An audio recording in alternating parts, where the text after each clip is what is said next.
ఆకస్మిక గండములు, తీవ్ర అనారోగ్యము, ప్రమాదములు,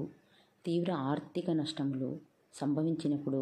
ఈ స్తోత్రం పారాయణం ప్రతిరోజు చేయండి. త్వరలోనే మీకు మంచి జరుగుతుంది. దుర్గా అపదుద్ధార స్తోత్రం. నమస్తే శరణ్యే శివే సానుకంపే, నమస్తే జగత్వాపికే విశ్వరూపే, నమస్తే జగద్వంద్య పాదారవిందే, నమస్తే జగత్తారిణి త్రాహి దుర్గే, నమస్తే జగచ్చింత్య మానస్వరూపే, నమస్తే మహాయోగి విజ్ఞానరూపే, నమస్తే నమస్తే సదానందరూపే, నమస్తే జగత్తారిణి త్రాహి దుర్గే, అనతస్య దీనస్య తృణతురస్య భయర్తస్య భీతస్య బద్ధస్య జంతోః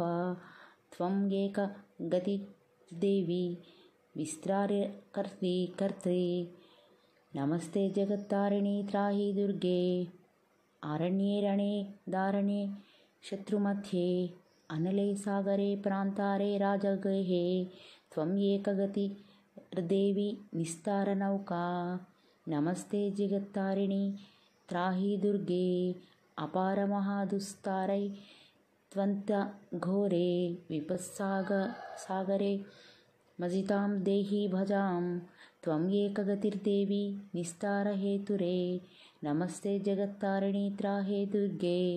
నమః షడ్వించే చండ దుర్దండలీల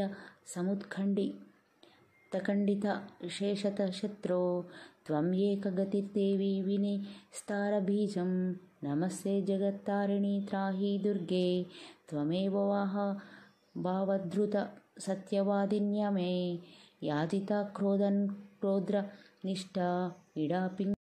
ఇడాపింగళత్వం శుష్ణుమాంచ నాడీ, నమస్తే జగత్తారిణి త్రాహి దుర్గే, నమో దేవి దుర్గే శివే భీమనాదే సరస్వత్య రుంధత్యమోఘ స్వరూపే విభూతి శచీ కాళరాత్రి సతి త్వం, నమస్తే జగత్తారిణి త్రాహి దుర్గే, శరణమాసి సురాణం సిద్ధం విద్యాధారణం మునిమనుజా పశూనాం దస్యుభిస్త్రాసితానాం నృపతిగృహ గతానాం వ్యాధిభిః పీడితానాం త్వమసి శరణమేకా దేవి దుర్గే ప్రసీద ఇది శ్రీ దుర్గా ఆపదుద్ధారక స్తోత్రం సంపూర్ణం.